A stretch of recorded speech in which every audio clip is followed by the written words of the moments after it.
Hello and welcome to That's So Scott. So first, I just want to address the frog in the room, which is my voice. You will see in the outro of this video that I have my normal voice. I'm actually filming this about a month and a half after I filmed the original footage because of a sequence of events. But I honestly, all I needed to do was refilm the intro for this, and I have been sick, and so my voice is still not back. But because I am an impatient human being, I couldn't wait. So apologies for the voice.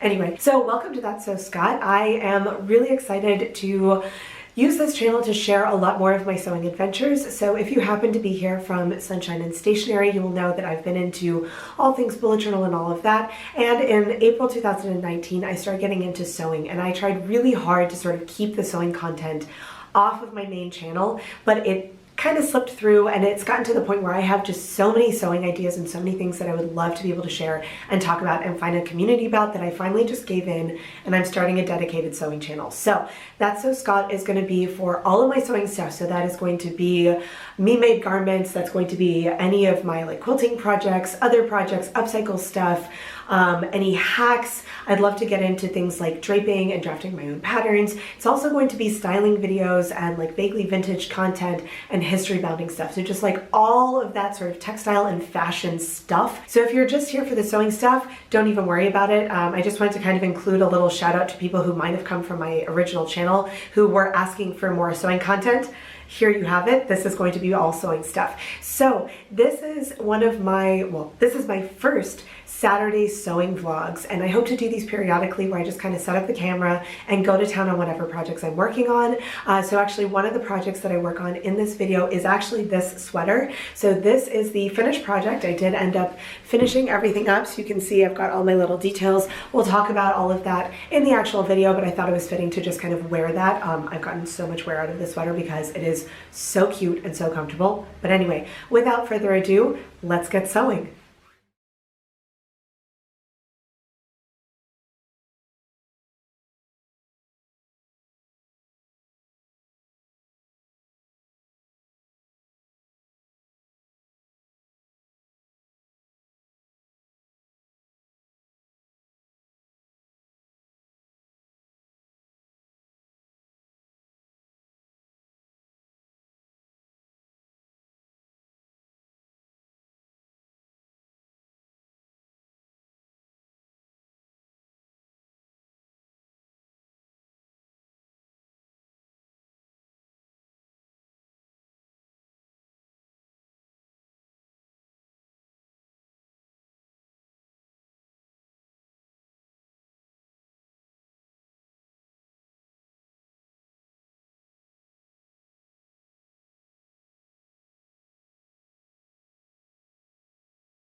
So as you can see from the sewing vlog, I definitely did not film my entire day, and I did kind of cut it down a little bit because I ended up sewing for a little over 8 hours on Saturday, and it would have just been completely unrealistic to show all of that footage. But I tried to show sort of the highlights of the different projects that I was working on. So I ended up working on 3 different projects. I'm actually wearing one of them now, but this was the second one, so we'll chat about that in just a minute. And I thought I would show you sort of after I tried to show during the vlog, you know, whenever I was trying stuff on to see how it worked, tried to do that for the camera so you could see sort of the progress. But I wanted to sort of chat about the different projects that I was working on, sort of why and how they turned out and all of that. So project number one is this. So the story of my hats, oh my gosh, it's a whole thing. Basically, last year, I think it was last year. So last year I found this gorgeous, gigantic, humongous, like utterly ridiculous hat. And actually, you know what? I'm just gonna show you because like you kind of have to see it to believe it. This is the hat that I bought last year. She lives on my wall because clearly she is far too large to actually go in my closet in any way, shape, or form. Oh my goodness. So let's get this situated. I literally can't even get this in the camera. I don't even know if you can see this. So like literally she goes past my shoulders. So I saw this ridiculously large hat in a hat shop last summer, and I was like, oh my gosh, that is perfect for going to like the beach. It's basically my own beach umbrella. So I bought it and I wore it a couple of times for various things, but it's basically too big to wear for anything other than like a picnic outside, literally going to the beach, like anywhere where I'm not gonna be around a lot of people. Now, the one good thing I will say is because she's so big, I have to hang her up on my wall, and like after being hung up for so long, I actually like the center front stays up more because like basically it falls over as it's hung up on the wall. Because when I first bought it, I had to physically hold up the front so I could see while I was walking. So I think it's actually going to be a little bit more like usable now that it's been hanging up for so long because I can actually see as I'm walking, but clearly not like an everyday sort of hat. Which, I mean, I kind of knew it when I bought it, and I really just freaking wanted this hat. Like, it was just so ridiculous that I was like, yeah, like some of my more ridiculous outfits, I feel like we need a ridiculous hat. So I've been on the lookout for a while because I realized, like, you know, it'd be really nice to actually have a hat for the summer. One of the reasons why I really wanted one is since shaving my head, I'm a little bit concerned that if I go out for too long in the sun, I'm going to basically burn my scalp, and like we don't want that. So I've been kind of on the lookout for different summer hats, and I'll go into the stores periodically and try them on, but I hadn't really found anything that I really liked. So on a whim a couple of weeks ago, I went into this vintage shop that we have in my town, which I tend to get really overwhelmed in vintage shops just because like there's like not very many of one thing, and you have to like really sort through everything, and like it's very overwhelming for me. But this one's actually a fairly small, like kind of boutique-y vintage shop. So I was like, I'm gonna try it. And they actually had a hat that I liked. So that is this hat. So I found this little straw hat, and so kind of showing you here. And actually on Instagram, one of my friends was like, oh, it gives me like Sophie Hatter vibes. And I'm like, oh my gosh, that's like perfect. Because that has definitely been a sort of like inspiration for some of my like vintagey styles. But the problem is, as you can tell, it's a very like shallow cap. And so I thought that if I kind of squished it down, my hair would kind of serve as Velcro and it would actually stay on, which was not the case. I basically wore it one day with a super, super cute outfit, and as I was crossing the street, it blew off my head because it was also like one of the windiest days that we had recently. And I was like, well, that's not ideal. Like literally, I was in the middle of the street, it blew off my head, and like I had to bend over and pick it up while like a car was coming. Now, I live in a very like sort of low traffic zone. It was like Sunday or Saturday, like it wasn't super crowded, so I wasn't in any danger, but I was like, yeah, this is not really a good idea. Like this is a terrible, terrible idea. I definitely need to like figure out some way so I can actually wear this hat. And so I was kind of thinking about, I was like, you know what? I think they're like maybe straps, but I'm not really sure. And then I was watching one of Rachel MAKSY's videos, and I think it was her camping vlog was the one I was, camping vlog or the beach one. I think it was the camping vlog though. And she actually had a straw hat with little straps. And I was like, why don't we do that? So my plan is, and I made these straps like extra long just so they're very like obvious, like intentional. So my kind of plan is, and oh my gosh, I had a hard time figuring out where to place the straps because obviously like I don't have any hair to hide them. So they're just kind of like hanging out. So I don't know, I think I'll probably end up doing them like a little bit like behind the ears maybe, sort of like that. But basically the idea is I want to be able to wear this hat and tie a bow, and that way if I don't want to wear it, I can take it off. Oh, my chair's up against my thing, and wear it like this. But also if it's windy, hopefully it'll blow it back and onto like my neck and not on the street. So that was kind of the plan with this one. So basically what I did is I just sort of folded over, and you can see here I actually folded it all the way up, so it's like very, like I sewed through 2 layers of ribbon. And so I just did some quick little hand stitches there, so it's really easy. If I decide I hate it, I can take it off really easily. It's like no big deal. But if I like it, then it should be pretty stable. And then all I did for the end here is I just burned the, oh my gosh, come on. I cut at an angle and I just burned the edges so it won't unravel on me, because I have like a lighter that I use or whatever.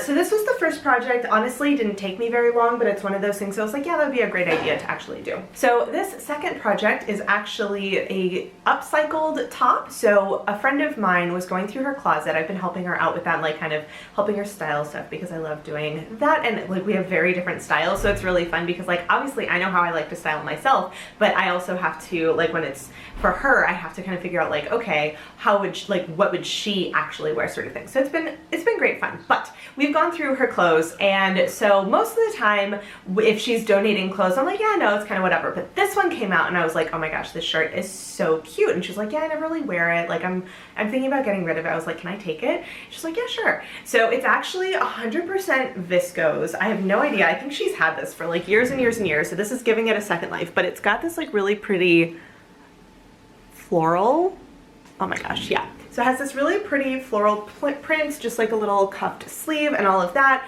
But the thing that I didn't like about it was it had a high-low hem. So basically, and of course, I don't remember if I actually tried it on in the video, so I might not have. But basically, it had, so let's say the U shape for the front to back started like here, and then it kind of, you know, comes down a little bit for the front, and then it dipped down a lot more for the back.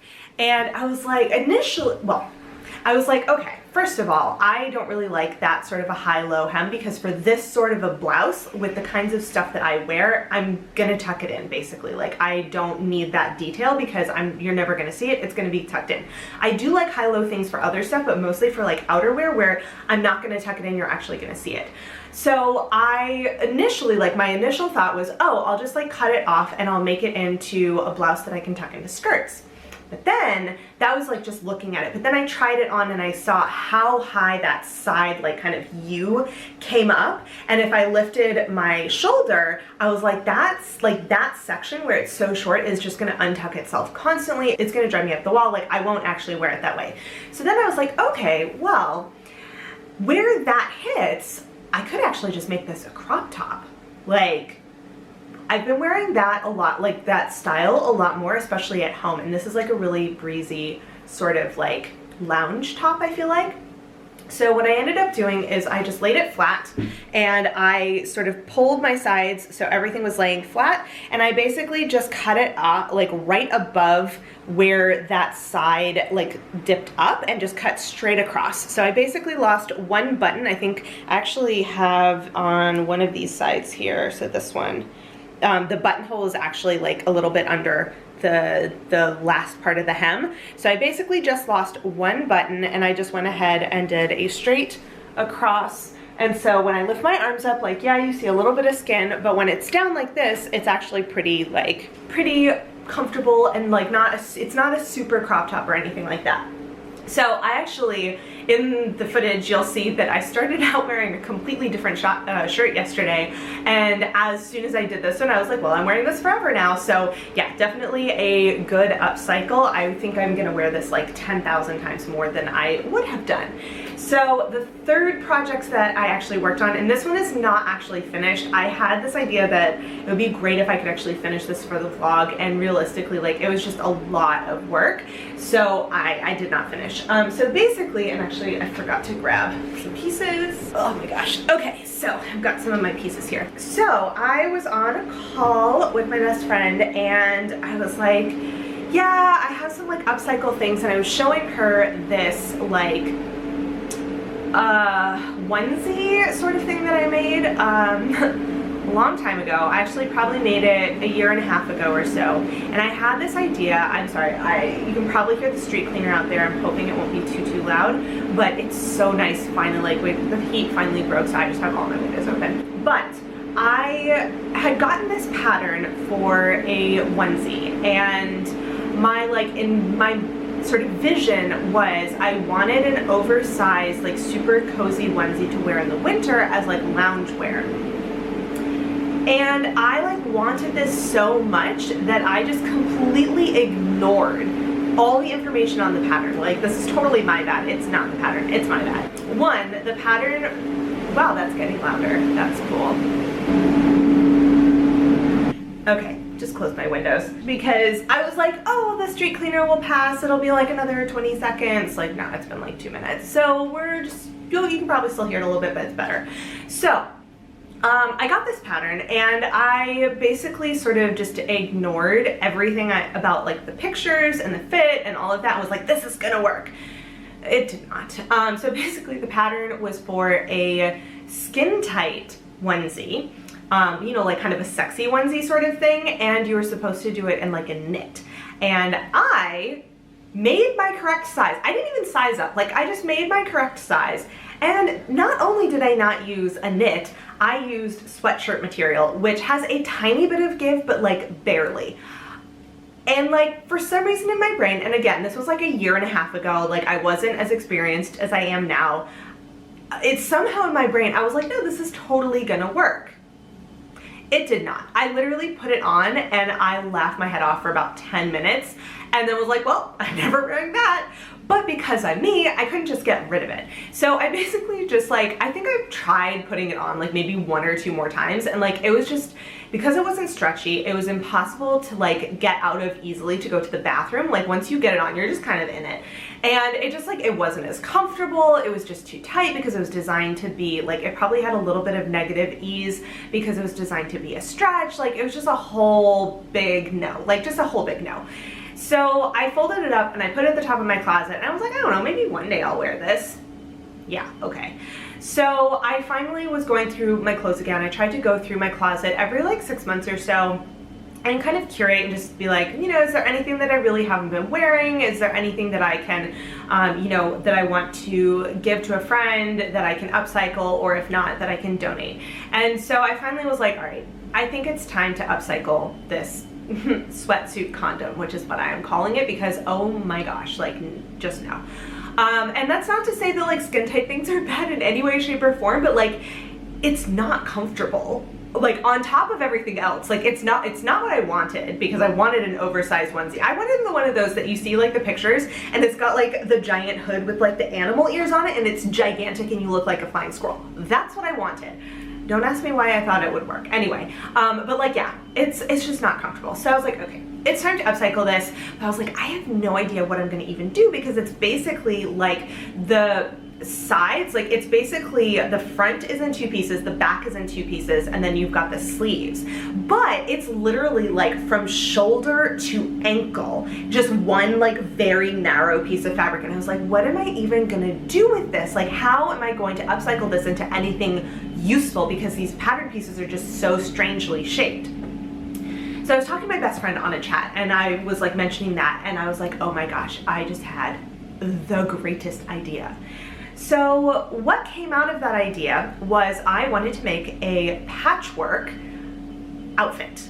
And so basically I did the math to figure out like what size blocks. So I basically made 4 shapes of blocks. So my kind of idea, and actually I have a final one I can show you. Between these, I've got all of my shapes. So basically I wanted to have a 10 by 10. So this is actually probably still 10 and a half, just because I haven't sewn in the side, like those side seams. But basically I measured it out so that I would have 10 by 10 blocks at the end.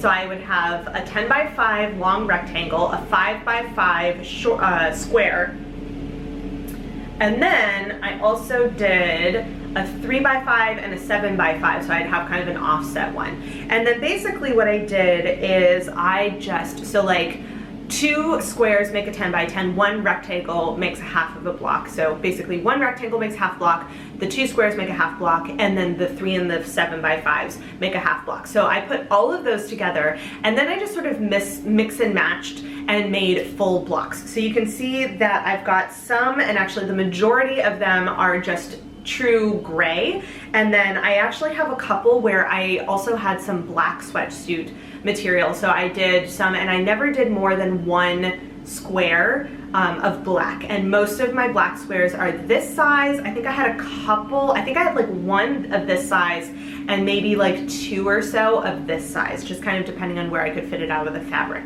And so basically I just made up a whole bunch of these blocks, and as you saw in the video, I mix and match them together. And I basically, when I was putting together to measure for the sweatshirt that I wanted to make, I essentially laid out my pattern piece and like only did blocks where I needed them. So I did actually end up having a couple, oh my gosh, I'm just like dropping stuff everywhere, goodness gracious. So I did actually have, from the curve here, I ended up having kind of bigger pieces left over. So I'm actually saving those because I still want to make maybe a pair of bottoms. We'll see if I get to that. But unfortunately, after my top, I basically only have like, maybe like 8 or 10 complete squares left. Now, I do have some scraps still left over. So I've actually got, oopsie daisies, I have a couple of scraps here, and I have some very, very tiny scraps, but I like use basically most of my stuff. So I basically took out, I had scraps in my scrap bag from these projects. So I pulled all of those scraps out. I also pulled, so obviously the sweatsuit condom was sacrificed to the cause. And I also had my first funnel neck sweater. So basically the pattern I ultimately went with is an adapted version of the all-well cardigan coat. And I actually have made 2 all-well cardigan coat funnel neck pullovers, which is one of the hacks they do in the hacking guide. So the first one I made was just a straight like gray sweatshirting material, and I made a cropped version, and like it was super cute, but like my stitching wasn't really perfect. And I found myself, so later after I made that first one, I ended up making a second one that was another color blocked one, which actually, let me go grab that and show you. So this is the second one that I made, and this was another scrap busting project. So you can see here, this is what the funnel neck looks like, and you can see that I actually have sort of large pieces that I just sort of pieced together. So like the back sleeves and then the back there. I basically used, this was a much like sort of smaller color, well, the blocks are much bigger because I had more scraps left at this point, but like I did have to piece, for example, you can see here, I basically had to piece this to get that section. And I also did this one, and you can see because the front is black and the back is gray. So I did a little high-low split hem. Where's that? So I did a little high-low split hem over there, and despite the fact that this side flips out like crazy, this side flips out a lot, and I think what I need to do is actually do a second row of stitching. You know what, I'm gonna leave that out, and I'm actually gonna do a second row of stitching because I think that'll help it lie flat.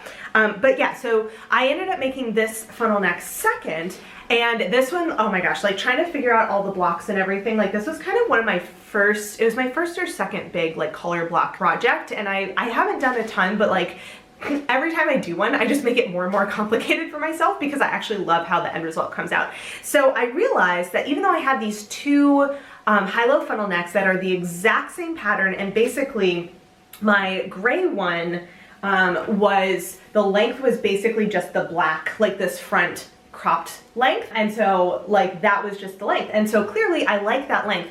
But I realized that I was grabbing for this one because I just love the high-low look more, and I like really wasn't gravitating towards my gray one anymore. So I was like, okay, I'll sacrifice that one to the cause. So I had 2 projects that I was able to cut into squares, and then my scraps. And so what I ended up with, as you saw in the video, but I'll kind of show you a little closer here, what I ended up with is I didn't want to do a funnel neck because I already have a color blocked funnel neck. I was like, I want to make it look a little bit different. So what I decided to do is I basically did my same high-low pattern, but my funnel neck pattern, I actually have the sleeve separate, and so I retraced it so the sleeve was a part of the pattern, and then I also used the size 3 box top to kind of guesstimate a sort of wide neck because I wanted it to be a little bit different, and I love the off the shoulder kind of look. So I was like, we'll see how this goes. Anyway, so that was what I went with. I kept the high-low, but the rest of it looks kind of different.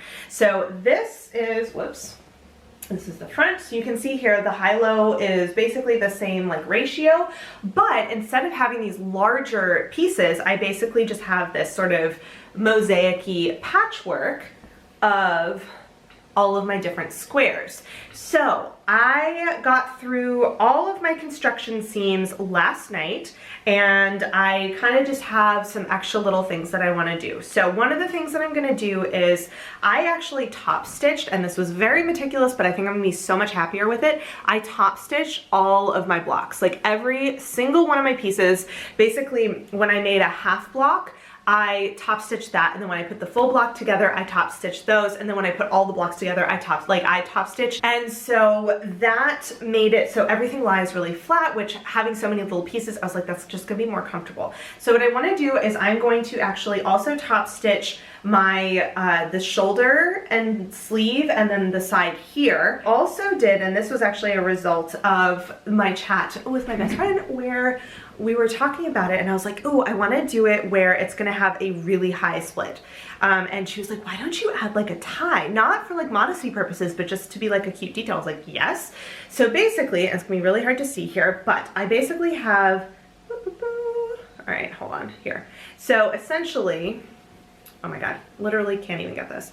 So I basically only sewed down like about an inch under the armpit, and then about 2 or 3 inches lower I did lace, and I actually probably only did 2 because my lace is really wide. So I still have to obviously finish my hems, like finish my sides and hem it and everything, but basically I'm gonna have this really cute lace tie that I'm gonna do that I'll just kind of loosely tie, and then it's gonna have sort of dangly bits down here. What I need to do is actually burn, this is cotton lace, so I have to burn this so it doesn't unravel on me. I just haven't decided if I want to do an angle or if I want to leave it as like a straight across. I might do an angle, we'll see. So I have to kind of finish those, and then the final detail that I want to do, and we'll see if I end up doing this, but I have this as kind of like my idea, is I need to finish the neck and I need to do my sleeves. And I have some fleece scraps left over. I ended up making 2 all-well cardigan coats, one for myself and one for my mom. I had like a 3-meter like bunch of this fleece, and so these are all the scraps that I have left. And what I was thinking of doing is making fleece cuffs and doing a fleece neckline. So I'm not 100% sure how I want to actually do that. That's kind of what's left. Now the other thing is I really wanted to make a matching set, and I really wanted to make a pair of studio pants. However, you saw how few squares I have left. I don't think I'm gonna have enough. So that is going to be a project for another day, but yeah, I wanted to kind of walk through sort of the whole idea of this project. But you did see the vast majority of the construction, and honestly, like, I am so tickled with how this came out. Like, this just looks so freaking cool. Like, and I mean, when I say I spent about 8 hours sewing, I think it probably took me maybe 45 minutes to an hour to do the hat and the top, and the vast majority of my time was spent finishing cutting out my squares, making all of my blocks, doing all of that, like, as I serged and top stitched. Like, it was a very sort of meticulous thing, but I, like, honestly so pleased with how that came out. So as I mentioned in the intro, this is not meant to be a tutorial in any way, shape, or form. This is just kind of a come along with me and sew, so I hope you enjoyed that. If you want to see more sort of vlogs like this, let me know. So yeah, hope you enjoyed this, and I will see you in my next video. Bye!